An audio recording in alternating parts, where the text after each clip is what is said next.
So our new report looks at the wider impact of long COVID on the UK economy. Long COVID is now a long-term condition. It's here to stay, and it affects people in various ways at this point. Some people can't work anymore, and others can't work as much as they did previously. So less work means that people with long COVID and their families are directly affected because those households are earning less themselves. But it also matters for the economy because a smaller workforce means fewer people contributing to growth now and in the long term.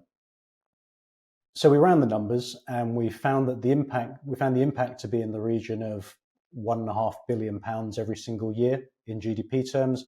And by 2030, we're also talking about 140,000 fewer jobs. This isn't just people with long COVID. This is people affected across the economy in terms of fewer job opportunities in sectors like retail and hospitality, among others, some of which are lower paid.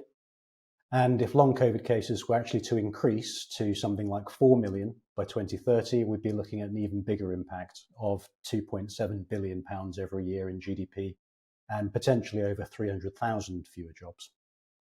This also means higher health costs of some £4 billion each year, which places the impact of long COVID somewhere between COPD and cardiovascular disease, and comes at a time when we're putting extra strain on a health system that's already under pressure.